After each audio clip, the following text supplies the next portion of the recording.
due to it getting late. The light in the narrow stairwell was rather dim. Pete stared at Cherry in shock. Her eyes were widened as round as grapes and her mouth slightly ajar. The two stared at each other for some time. Cherry was the first to speak. "Why is there a mirror in the stairwell?" Pete was puzzled. The corners of his lips spasmed. "This isn't a mirror." Cherry was dazed and dumbfounded. "Why do you look exactly the same as me?" Then, the stairwell fell quiet for another few seconds. Then, a hesitant Pete said, "Are we twins?" Tiny Cherry, who finally reacted, leaped forward and hugged Pete excitedly. "Wow, I found my brother." Pete, who had always refused physical contact with others, stiffened. Blood relations were simply so peculiar. For example, physical contact with people such as one's mother and younger sister would give one a very heartwarming feeling, but as it turned out, had Mommy hugged him and eaten dinner with him because she mistook him for someone else. This realization made Pete turn pale. He sounded a little sad as he asked, "Why did Mommy abandon me?" Cherry let go of him and hurriedly explained, "Mommy didn't abandon you. It was our horrid grandpa who sent you away. The reason why we came back to the States is so that we can look for you." "Really?" Afraid that her brother wouldn't believe her, Cherry nodded repeatedly. "It's true, it's true." Her soft hands grabbed hold of Pete and she dragged him down the stairs. "Let's go find Mommy. She'll definitely be very happy to see you. And then she'll take us home." Pete was taken aback. "But what about Daddy?" Cherry paused. "Oh, that's right, Mommy definitely won't want Daddy." "Why?" "Mommy thinks he's trouble and that his familial relationships are complicated, so she finds him very bothersome." "Does Daddy like Mommy?" With an awfully complicated expression, Pete replied, "Daddy seems to hate my mom. What do we do?" A minute later, the two little cuties sat on the steps together. The two of them looked just like peas in a pod as they tried to think of countermeasures with their faces, which still had baby fat on them, propped in their hands. "By the way, my name is Cheryl Smith. You can call me Cherry." "What's your name?" "Peter Hunt." "You can call me Pete. I want both you and Daddy." "Pete, and I can't leave Mommy either. Do you have a solution?" "Yes, I do." Cherry suddenly jumped up excitedly. "What is it?" With a solemn look, Pete replied, "If we get Daddy and Mommy to fall in love with each other, they won't despise each other anymore." The two children leaned their heads against each other's and talked about it. When they finally separated, Cherry suggested, "I want to play with Daddy. Can I pretend to be you tonight?" It just so happened that Pete also wanted to spend some time with his mother, so he nodded with his eyes shining brightly, harboring the noble mission of reconciling a broken family. The children then quietly sneaked back to each other's residence. Nora contacted the hospital after she left the ward. The dean agreed to her request immediately. Anti was known as the top surgeon in the world. Several of her surgical videos had become classics in many hospitals and medical colleges. Having her perform surgery in the hospital was undoubtedly the hospital's honor. However, he made a few irrelevant requests. He wanted a few people from the hospital to be assistants so that they could observe and learn from the operation. Nora, who didn't mind, acceded to his requests. Next up were the operations site and facilities. The hospital's equipment was outdated and couldn't meet the demands of such a sophisticated operation. As such, she could only borrow a few from New York at last-minute notice, as the relevant procedures involved were cumbersome. By the time she was done with the calls and settled all the arrangements, more than 2 hours had already passed. Only then did she return to the ward, intending to comfort her aunt. She thought that Henry and Wendy would already have left by then, but unexpectedly, she immediately heard a dispute in the ward as soon as she arrived. Henry was very arrogant. "If you want Angela to ask Dr. Larson to perform the surgery, then get Nora to surrender the company. Which is more important, that lousy company, or her aunt's life?" Irene's breathing was unsteady. "Angela, I've always treated you well since you were a child. This is also what I would like to ask you, is the company or my life more important?" Angela curled her lip. "When have you ever treated me well, Aunt Irene? You obviously favored that damned fatty. Back when you were a seamstress, you would make the same clothes for us, but you must have used more fabric for hers, right? If you had really treated me well, then you shouldn't have made any for her at all." Her words angered the thin Irene lying on the bed. "Angela, you..." A dissatisfied Angela went on. "Also, although you gave us the same presents during Christmas, did you think I didn't know that you always gave that damned fatty another one in private? Humph. She's more of a niece to you than I am, isn't she? In your eyes, what do you even see me as?" Irene clenched her fists. "I was giving them to her in her mother's stead." Angela curled her lip. She was just about to say something when suddenly, clap, Lisa grabbed Angela's hand. She must have been crying for a very long time because her eyes were all swollen. "Please, Angela, put in a good word for us in front of Dr. Larson and save my mother." Right after she spoke, She fell onto her knees and pleaded, "Please, Angela." Angela shook her off and stepped away. "Don't think that I'll relent just because you're doing this." Wendy also said, "Oh, Lisa, what are you doing? You should be begging Nora for help instead." This immediately caught Henry's attention, as though he had just thought of a good idea. He said, "Heed your aunt's advice, Lisa, go to Hotel Finest now and get down on your knees at the entrance, and beg Nora to save your mother." Isn't Nora staying at Hotel Finest because she's hoping to snag a good husband there? If she doesn't want to be embarrassed, then she'll definitely agree to sign the agreement. Outside the door, Nora's downcast eyes were filled with an icy look. When she was a child, she had simply thought that her father was partial to her sister because he had misunderstood her. But now, she suddenly understood that he had understood everything all along. There was actually no real reason for his partiality. He could even bring himself to say such horrible things in such a justified manner. "Henry," Irene shouted sharply, "how can you treat Nora like that?" She turned to Lisa and ordered, "I forbid you to go over." The blood on Lisa's face drained little by little, and she wept silently on her knees. "Don't beg them anymore. Get up." Lisa, Nora's uncle, Will Black, suddenly shouted. He pointed at the Smiths and yelled, "Get out of here. All of you. You're all ingrates. All of you." Irene had given her all for her nieces, yet not a single one of you is a decent human being. He picked up the bouquet of flowers at his hand and threw them at Henry. When he drove the three of them out, he happened to see Nora and he paused. Nora pressed her lips together, intending to tell him about the operation. Uncle Will's eyes were already red at this point. He snapped, "You're just as much of an ingrate. Get lost." The door of the ward was then shut. However, one could still vaguely hear the conversation inside. Lisa said, "Dad, Nora is, don't speak her name. How kindly did your mother treat her? She treated her like she was her own. But how is she any different from Henry now? She's holding on so stubbornly to the company and just standing by as your mother dies." Irene said, "Don't say that about Nora. She's not doing anything because she knows it's useless even if she lets go of the company. Don't vent your anger on someone else." "I know, but I feel so awful when I see her so indifferent." Will suddenly couldn't hold it in anymore, and he started to sob bitterly. Nora, who was standing outside, could feel their helplessness and anger even through the glass windows. "Don't you feel bad?" Henry stood behind her. "For the sake of a company, are you really going to disregard your aunt's life?" Their disputes here were too loud, and it had attracted a circle of onlookers. Nora looked down and sent a text message to Lisa on her cell phone, telling her to get ready and that someone would be coming to operate on her aunt in a few days. After sending the text message, she ignored Henry and the others' angry castigation and turned to leave calmly. Nearby, Justin stood there with Lawrence. A relative had happened to be hospitalized today, so he had specially come to visit. However, he didn't expect to encounter such a situation. Lawrence said, "The Smiths are certainly shameless, but isn't she a little too callous? No wonder she looks so unfeeling." Justin frowned and said, "Check if there's anything that can be done about her aunt's illness." This wasn't anything hard to find out. By the time they were in the car and on the way back to the hotel, he had already found out everything. Her condition is indeed hard to operate on. There are only 2 experts in the States who can do it, but the success rate is only 50%. Coincidentally, both experts are currently employed in our hospitals. Seeing that the icy Justin wasn't speaking, Lawrence couldn't help but say, "If Miss Smith knows what she's doing, then she'll use this as an opportunity to approach you." When the car arrived at Hotel Finest, as luck would have it, Justin spotted Nora getting off the cab. Additionally, when she noticed their car, she even stayed where she was and did not enter the hotel. Was she waiting for them? Nora had indeed spotted them. She didn't understand what was going on. She obviously had nothing to do with that 4 or 5-year-old child, but she simply couldn't help but feel uncomfortable the moment she thought of him being abused by his tutors. "They misunderstood and thought that I was pursuing him this morning. If I go over now, I'll really be seen as a stalker." Nora lowered her cat-like eyes slightly. From the corner of her eye, she caught a glimpse of Justin walking past her, surrounded by bodyguards. Nora suddenly spoke.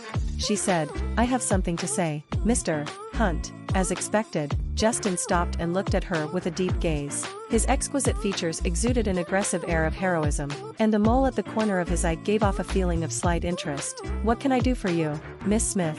He had already given her a chance, so she would probably start begging him pitifully, right? In a slightly deep voice, Nora asked, "Are your son's tutors professional, Mr. Hunt?" She had only heard what the tutors said in the elevator, and hadn't seen anything with her own eyes, so she had no way of judging whether or not their words were true. Thus, she merely gave him a subtle reminder. Justin frowned. However, Why was she keeping quiet about the doctors and talking about the tutors instead? Was it because she was too embarrassed to ask him about it? So she decided to talk about something else first. Justin was a straightforward man, so he went straight to the point. He asked, "Do you need me to introduce two doctors to you? Miss Smith, do you want to speak with Dr. Lane or Dr. Wright?" Nora was confused. Although Dr. Lane and Dr. Wright were the most famous neurosurgeons in the States, the success rate was only 50% if they operated on her aunt. Why would she go to them? Besides, she was talking about the tutors. Why was he bringing up doctors? Nora replied impatiently, "No, I don't. Please show more concern toward your son instead if you're free." If the tutors really were abusing him, then the responsibility would lie only on Justin. He must have been neglecting the child, for some inexplicable reason. She was a little angry, as if it was her son that was being abused instead. She left immediately after saying that. Justin stared at her from the back with a slightly stunned expression, but he quickly came back to his senses. Anger welled up in him, and his countenance turned a little colder. Lawrence couldn't help but say, "I had thought Miss Smith was so indifferent to her aunt only because she was at her wit's end. I didn't expect that she really was leaving her to die. She's too heartless." Without surgery, her aunt was doomed. However, if she went through with the operation, then she would at least still have a 50% chance of survival. The choice was obvious, but that woman was actually so crazy and heartless, and had rejected his kindness. Forget it. He would just take it that he had unnecessarily meddled into someone else's business and misjudged her. Justin entered the elevator with a sullen look. In the top-floor presidential suite, Cherry stealthily returned to the room. She was just about to enter the study when she turned and saw a stern-faced woman walking toward her with a ruler in her hand. She said viciously, "How can you bring yourself to loiter about elsewhere when you haven't finished your homework? Pete, judging from how stupid and dull you look, you must have taken after your mother." "Oh, wait, that isn't quite right because you're a little bastard without a mother. Hold out your hand. I'm going to teach you a good lesson today." Cherry was confused. How dare she insult her mother? And she was even hitting her brother. The soft little girl immediately transformed into the hot-tempered little girl from her gaming time. With her hands on her hips, she was about to hurl insults back at the tutor when the door suddenly opened. She turned to see her handsome father, who had the potential to be bossy, cool, affectionate, or reassuring. Striding in, Cherry immediately forgot what happened just now. Her tiny form leaped forward as if she had wings, but it was at this moment that the tutor caught her by the arm. Justin took off his jacket after entering. As per usual, the first thing he did was to ask how his son was doing. "How was Pete today?" The tutor sighed. "He's not doing his homework again, because he didn't reinforce what he learned. He doesn't understand when we delve into more complicated topics. He's awfully stubborn and refuses to listen to us. As a result, his progress is now lagging behind his cousins by 2 semesters worth of lessons." A troubled Justin frowned when he heard her report. Although his son's IQ was excellent, he was introverted and autistic and had trouble expressing himself. He really didn't know how he should communicate with him. He walked up to Cherry, squatted down to face her, and asked patiently, "Why didn't you do your homework?" "Wow," looking at him up close, "Daddy looks even more handsome now." Cherry couldn't answer him for a moment there, seeing her silent. The tutor secretly scoffed. He was indeed a dimwit that didn't cry, kick up a fuss, or know how to complain about others. Relieved, she started to spin more lies. "We're really at our wits' end, Mr. Hunt. We can't discipline or scold him, so your only option is to employ certain special methods of educating now." Cherry, who was currently captivated by her father's good looks, thought to herself, "What? They couldn't discipline or scold me?" Just as Cherry was about to speak, Justin frowned and asked, "What kind of special methods?" The tutor sighed and replied, "Pete was born autistic. He doesn't like to talk nor does he know how to communicate with others. If this goes on, it'll impede his development. I think you can consider either sending him to medical specialists for treatment or to a school for children with special needs." Her eyes shone after she spoke. Once Pete was sent to a school for children with special needs, he would be diagnosed as being mentally handicapped. With that, they would be able to ruin his future. Cherry was confused. That teacher was horrible. She looked at Justin. Should Daddy agree, she would stop seeing him as her father and would get Mommy to save Pete from their clutches. Humph. Justin's expression instantly darkened. He retorted fiercely, "Pete is fine. He doesn't need to attend a school for children with special needs. If you can't teach him, then I'll find someone else." "Lawrence." "Yes, sir?" Justin ordered. settle her wages immediately. She doesn't need to come in anymore tomorrow. The tutor was shocked by his sudden wrath.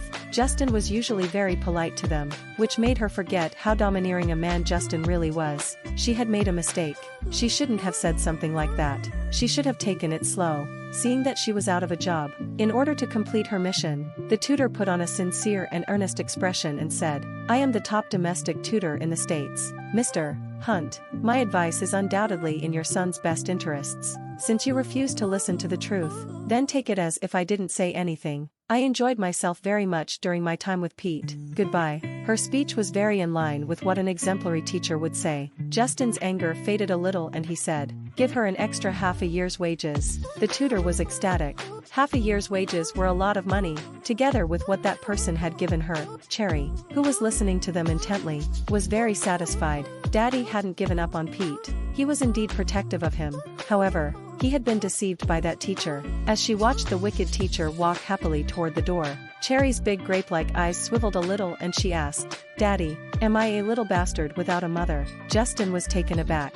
He looked down suddenly to see his son looking up at him trustingly. His young, childish voice made what he said next sound particularly heartbreaking. "Am I really very stupid and dull? Did mommy lower the quality of daddy's genes?" Justin was stunned. His son rarely spoke this much. However, the content was especially shocking to him. He restrained his overwhelming fury and asked gently, "Who told you these things?" "Pete." Cherry stretched out her arm and pointed her chubby little finger at the door. She did. At the door, the tutor's legs went limp the instant she felt Justin's murderous aura and anger. She said fearfully, "Stop spouting nonsense, Pete." Cherry hid behind Justin and hugged his leg. She stuck out her tongue at the tutor and said, "Please don't hit me again. I'm sorry." The tutor was taken aback. Was this really that little dimwit who didn't talk?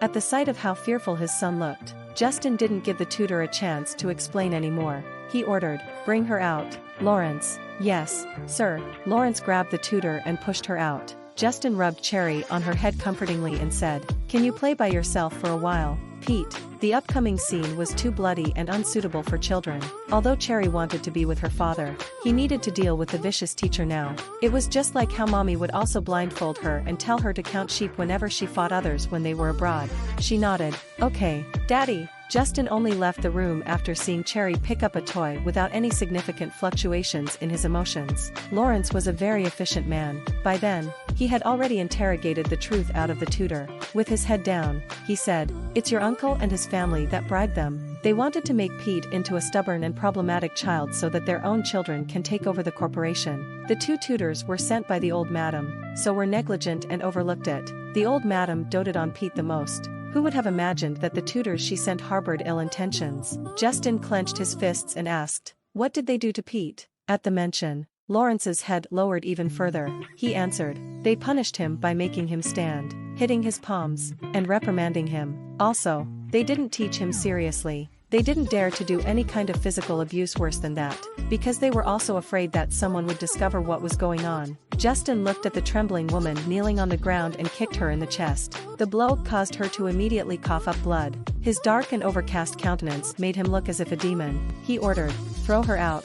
Lawrence's heart trembled upon sensing Justin's fury. However, even he himself was furious, let alone Justin, who had always loved and doted on Pete. It was just that his way of expressing it wasn't quite right. Justin returned to the room. When he saw Cherry's tiny little form sitting on the sofa and playing with the toy car, his heart tightened with guilt. Pete had been with him since he was an infant. He had personally nursed him and changed his diapers, but even until he was 1.5 years old, he didn't speak at all. When they saw a doctor, he was told that Pete had slight congenital autism. Grandma said that it was because the boy didn't have a mother and thus had no sense of security. They mustn't have him, a grown man, taking care of him anymore, so she had arranged for babysitters, family doctors, and tutors for him. As Pete slowly grew up and became able to have short conversations with people, it convinced him that Grandma was right. Pete was a stubborn boy and always went against him. He often made him so angry that he almost wanted to give him a good thrashing. Despite that, he continued to think that this was a phase that all normal children went through.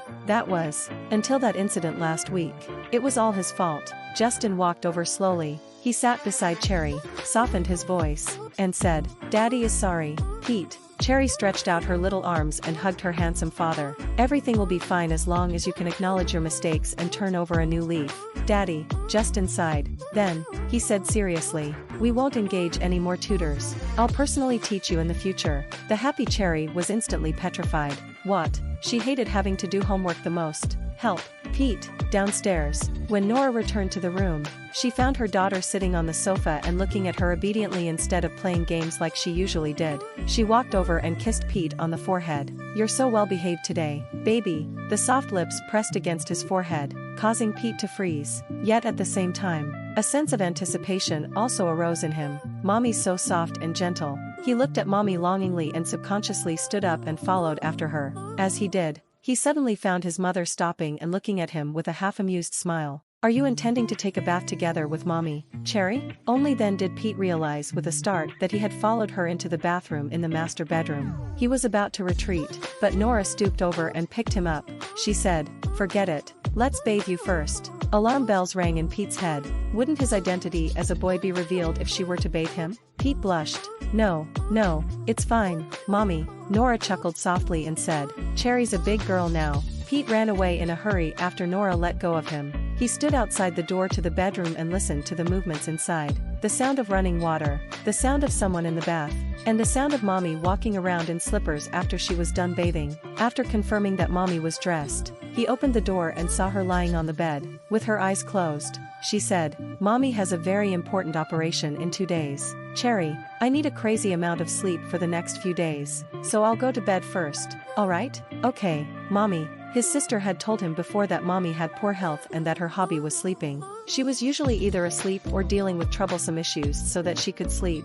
Therefore, he mustn't disturb Mommy. 2 minutes later, when he heard steady breathing coming from where the bed was, Pete tiptoed over to his mother. His tiny little form climbed onto the bed. Then, he found a spot in Nora's arms and curled up there. Before he knew it, he had fallen into deep sleep while listening to her heartbeat. How wonderful. He also had a mother now. As a result, he didn't see the SOS messages from Cherry on the cell phone in his pocket. Help, Pete, let's exchange our positions again. Pete, sob, I don't love Daddy anymore. Downstairs, Cherry took advantage of the opportunity while Justin was pouring a glass of water to send another text message to her brother on her cell phone. When she saw that he still wasn't replying, she could only give up and start tackling her assignments. She bit her pen and stared at the textbook.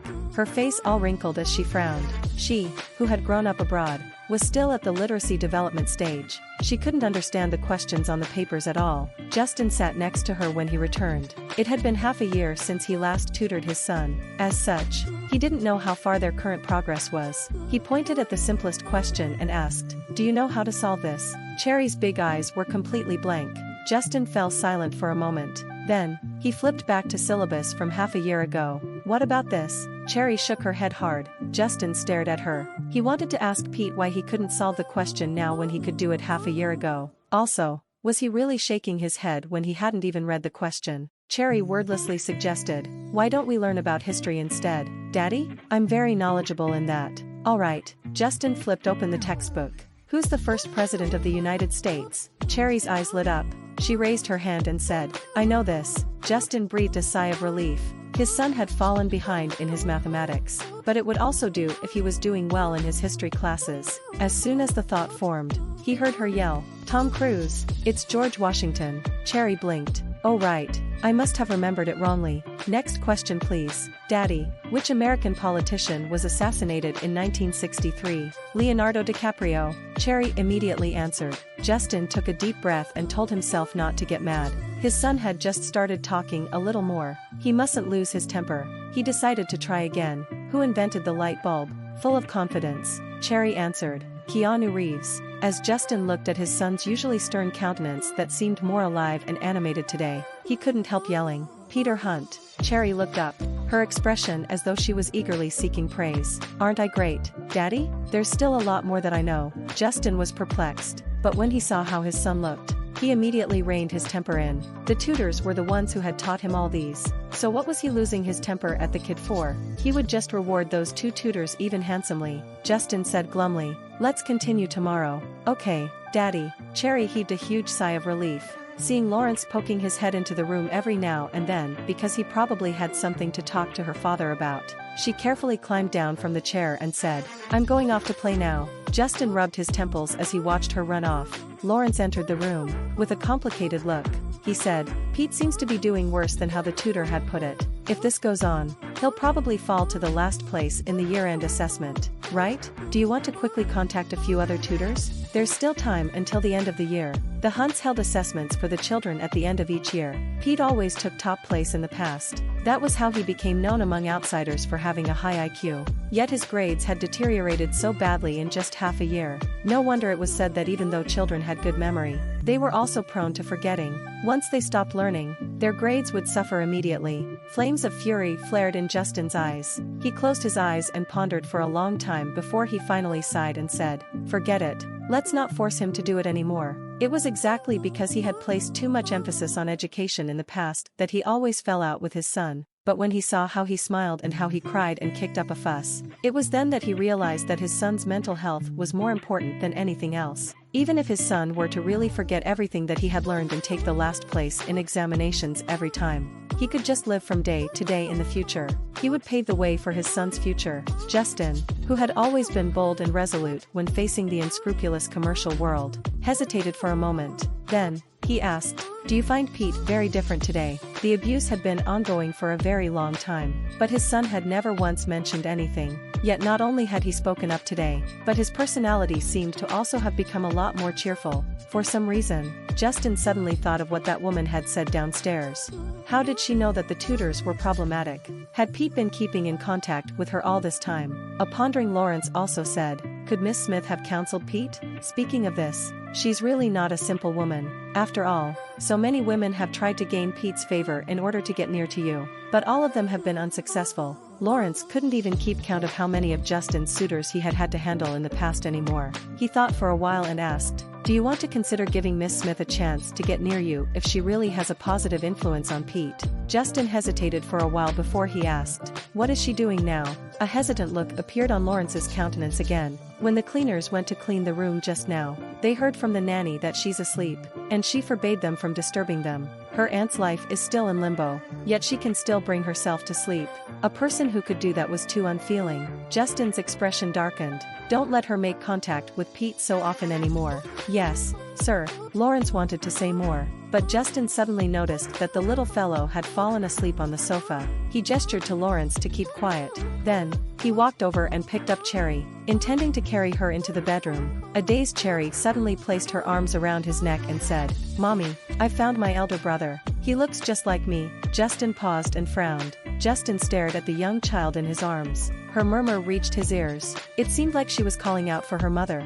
The light in his eyes dimmed. Pete rarely asked about his mother, but as it turned out, to his son, his mother was such an important figure. He lowered his eyes, hiding the complex emotions within. Then, he carried Cherry into the bedroom, took off her shoes, and tucked her in. He gazed at his son's young, sleeping visage for a long time before he quietly exited the bedroom. The next day, "Sorry, I fell asleep last night. Did Daddy scold you last night?" Cherry lay on the bed and sent her brother a voice message back.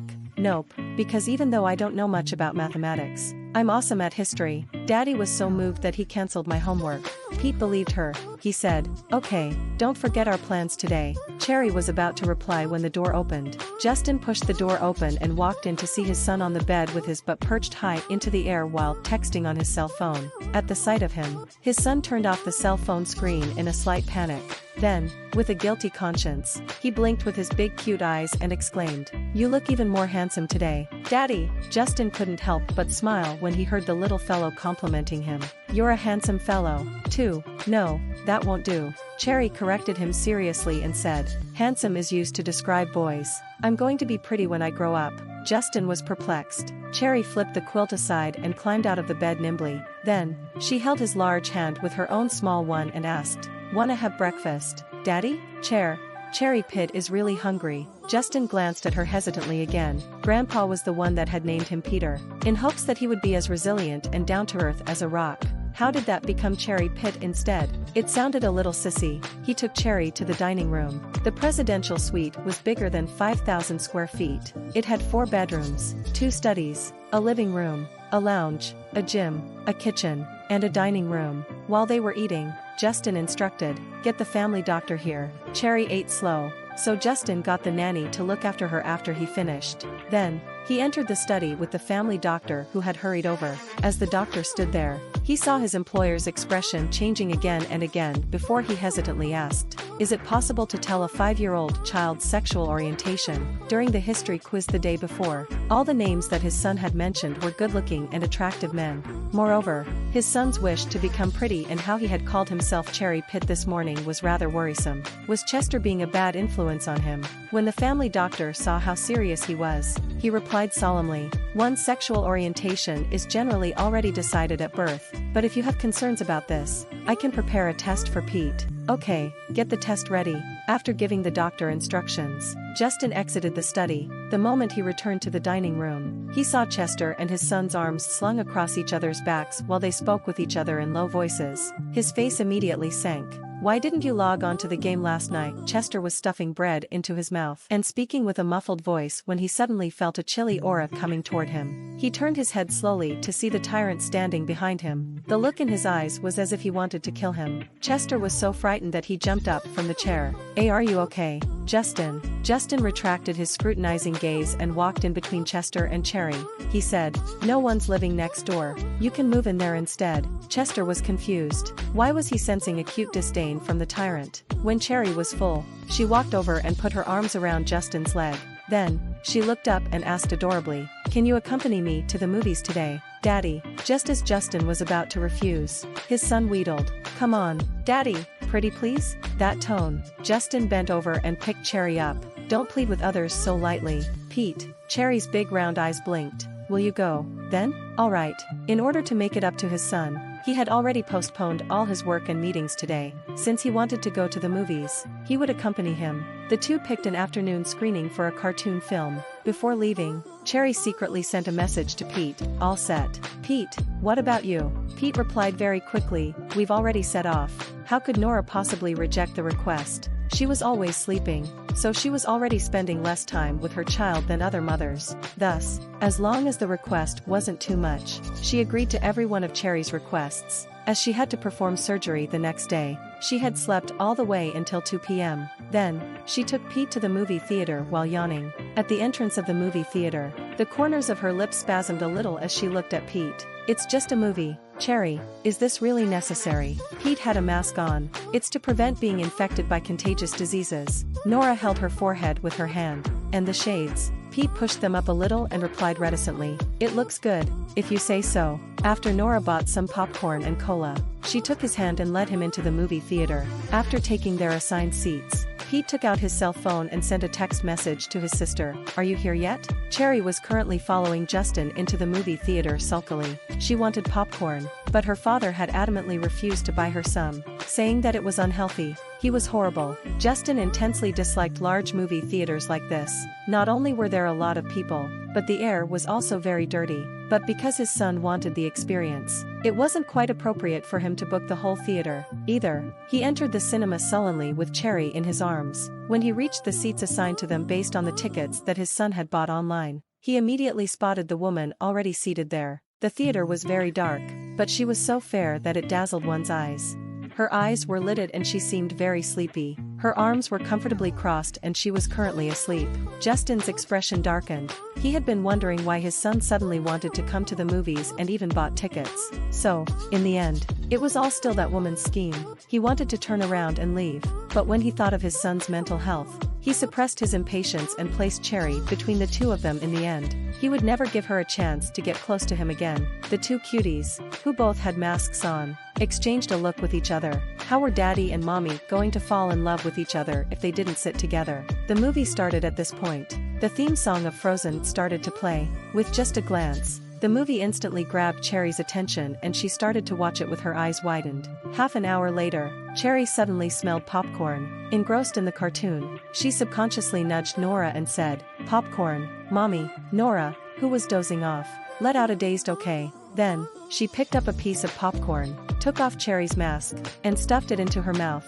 Pete was astounded.